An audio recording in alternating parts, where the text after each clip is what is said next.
ကိုယ့်ရဲ့ဒီအတွင်းစိတ်တန်မာမှုကိုပြုထောင်တဲ့နေရာမှာတိဆောက်တဲ့နေရာမှာကိုယ်အတိုင်းဝိုင်းပတ်ဝန်းကျင်အောင်ဘယ်လောက်ထိအရေးပါတယ်လို့ထင်လဲပေါ့နော်ဟုတ်ကဲ့ရှင်တခြားသူတော့မသိပေမဲ့ကျမတို့ကရန်ရေးပါပါတယ်ဘာလို့ဆိုတချို့အရာတွေမှာကိုယ်တိုင်ကမှန်တယ်လို့စဉ်းစားနေပေမဲ့လည်းတခြားသူရဲ့အကူအညီယူပြီးတော့မှသူတို့ကဒါလေးတော့မှားနေတယ်ဒီလိုတော့ဖြစ်တင်နေဆိုတာမျိုးလဲလက်ခံပေးတတ်လာတယ်ပြီးတော့သူတို့ကတအားဆိုးတယ်လို့ပြောပေမဲ့လည်းကိုယ့်အမြင်မှာဒါကြီးကိုမှန်နေပါတယ်လို့တွေးထားပြီးရင်လည်းကိုယ်တိုင်ကဆုံးဖြတ်ချက်ချမှာဖြစ်တဲ့အတွက်ကြောင့်ကိုယ့်ရဲ့ကာယကံရှင်ဖြစ်တဲ့ဆုံးဖြတ်ချက်ကိုသာအတိမှတ်တယ်ပေါ့နော်ဒါပေမဲ့တခါတလေမှာကျမတို့ရဲ့ရှင်သန်ဖြစ်တမ်းမှုတွေကပုံဝန်းကျင်မရှိဘဲနဲ့မရဘူးကိုယ့်ရဲ့အတွေ့အကြုံဘလောက်ပဲမှန်နေပါစေပုံဝန်းကျင်ရဲ့အကူအညီစကားတစ်ခုပဲဖြစ်ဖြစ်လက်ဆောင်လေးတစ်ခုပဲဖြစ်ဖြစ်အရာအလုံးဟာပြောင်းလဲသွားတယ်တေချာတာကကျွန်တော်တို့ကတစ်ပင်နေလို့ပေါ့နော်တောတစ်ခုမှာကျွန်တော်တို့ကတစ်ပင်တွေကတပင်နဲ့တပင်ကျွန်တော်တို့အကိုင်းခက်တွေရောကျွန်တော်တို့အမြစ်တွေရောရှက်ပြီးတော့နေကြတာပေါ့နော်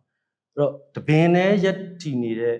တစ်ပင်ဆိုတာကျွန်တော်တို့လေတိုက်ရမယ်ဖြစ်ဖြစ်ဘာကြောင့်မဖြစ်ပေါ့နော်အကြောင်းတစ်ခုကြုံလာလို့ရှိရင်လဲဖို့များတယ်ပေါ့ကျွန်တော်လူပတ်ဝန်းကျင်မှာကျွန်တော်တို့ရှင်သန်ရတဲ့အခါမှာတေချာတာကကျွန်တော်တို့စတင်မွေးကလေးကကျွန်တော်တို့ပတ်ဝန်းကျင်နဲ့ရှင်သန်ရတာပေါ့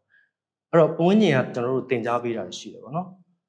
ပတ်ဝန်းကျင်ကိုကျွန်တော်တို့ကပြန်ပြီးတင် जा ပေးရတဲ့အရာတွေရှိတယ်ပေါ့အဲ့တော့လူတွေမှာတင် जा တဲ့ဆိုတဲ့အခါမှာတချို့ကနှုတ်အားဖြင့်ကျွန်တော်တို့ပြောပြတဲ့အရာတွေရှိတယ်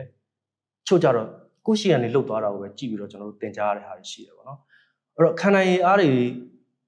ကျွန်တော်တို့မွေးဖွားတဲ့အခါမှာလည်းကျွန်တော်တို့အတူယူရတဲ့ဟာတွေရှိတယ်ပေါ့နော်